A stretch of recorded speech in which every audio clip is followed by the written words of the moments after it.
said something after. Yeah.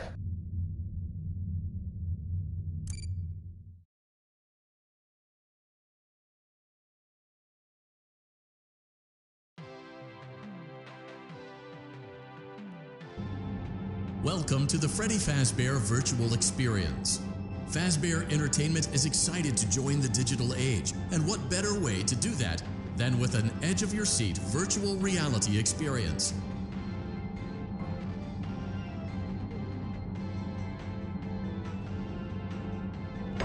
We know that Fazbear Entertainment has developed something of a bad reputation over the last few decades, and while it's true that some stories associated with our name were loosely based on actual events, the majority of them were total fabrications from the mind of a complete lunatic, lawsuits pending. But we aren't above laughing at ourselves.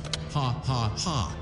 That's why we have recreated many of these completely fictitious scenarios, lies that you've been fed over the last several years, into a hilarious VR game, in the hopes that we can finally move past these childish ghost stories and develop a new relationship with you, as well as your kids. Don't forget the merch, perfect for birthdays. So sit back and enjoy a few scares.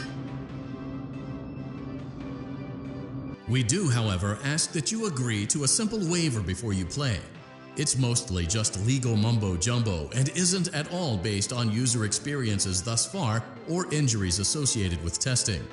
Just touch the button to agree, and then we can jump right into some harmless fun that can't harm you at all in any harmful way. Thank you for playing the Freddy Fazbear Virtual Experience. You acknowledge that Fazbear Entertainment is not responsible for accidental digital consciousness transference, real-world manifestations of digital characters, nightmares, night terrors, night sweats.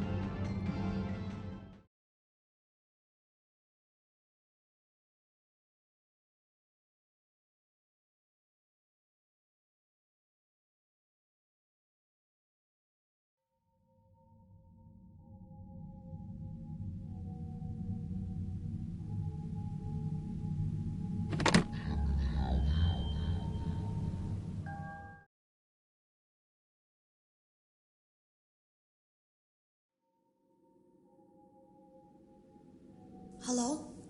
Can you hear me? Don't exit this room, okay? This isn't a mistake. This room isn't a mistake. I had to hide these logs away from the core gameplay files in a place that only a beta tester would look, and in a place where the files could be protected. I just really hope that the next development team finds this before the game is released to the public. This game has some kind of malicious code in it that we haven't been able to fully contain or even understand, for that matter. We're over budget and out of time. But that's not the reason that we're shutting down. Listen, I have to keep this short so the file size will be small enough to fly under the radar. There are more. They may not be in order.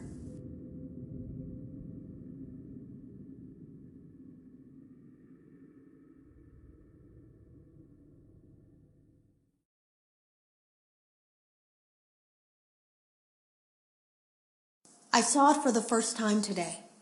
There was a character I couldn't make out who it was, standing at the end of the hall. I thought it was just bugged out, so I made a note of it and kept playing. But then it was looking in the window, and not like Chica or Bonnie would. It was like it was actually looking in the window, seeing what I was doing.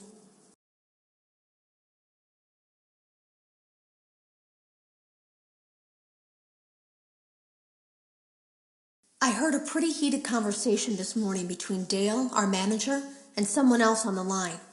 It really feels like this project is in trouble, in no small part because of the lawsuit, I'm sure. There has to be a lawsuit, there's no way there isn't.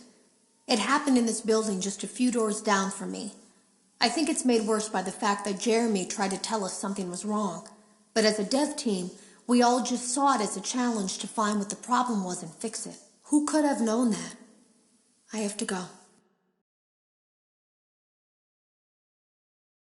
Have you ever heard of a guillotine paper slicer? I heard a pretty heated conversation. Have you ever heard of a guillotine paper slicer? It sounds made up, but it's an actual piece of office equipment. I didn't even know we had one in the supply room. I guess they're more common at businesses that do a lot of graphic design work.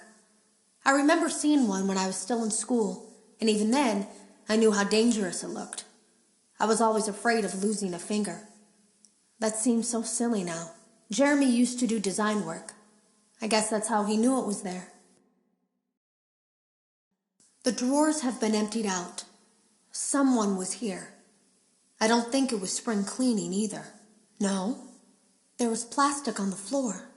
Someone was definitely here during the night. It had to have been the client. I mean, they sent us that stuff in the first place with no explanation, told us to scan it, said it would expedite the process so we wouldn't need to I came in early that morning. No one else was there. At least that's what I thought. The supply room was lit. I didn't even notice Jeremy standing in the testing room as I walked past. The supply room was so bright, glowing from all the way down the hall.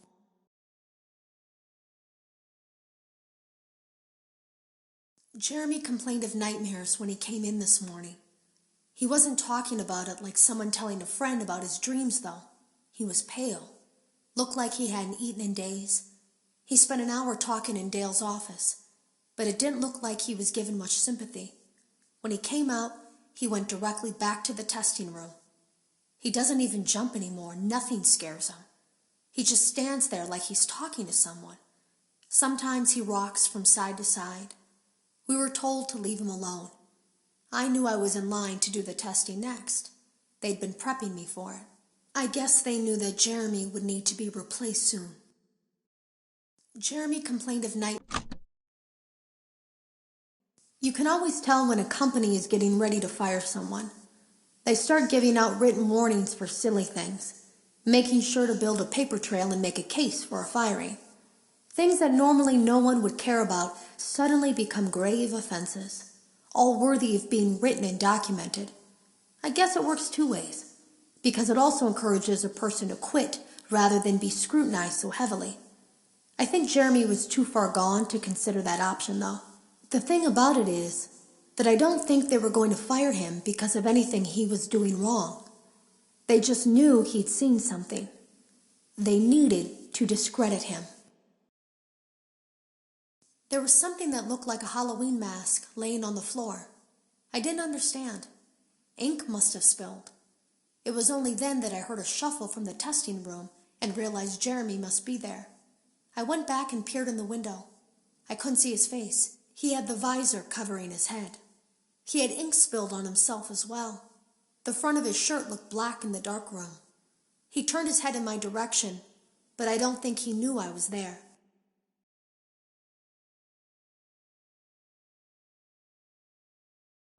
I was told I had 3 days to finish Jeremy's work, but I know it's just passing the time.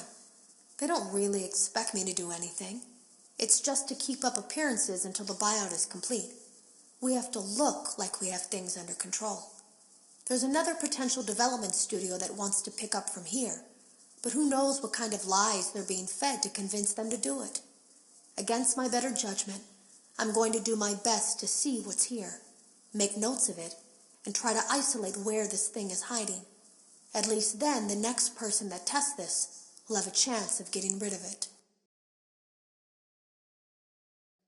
I was told I had 3 days to finish Jeremy's work.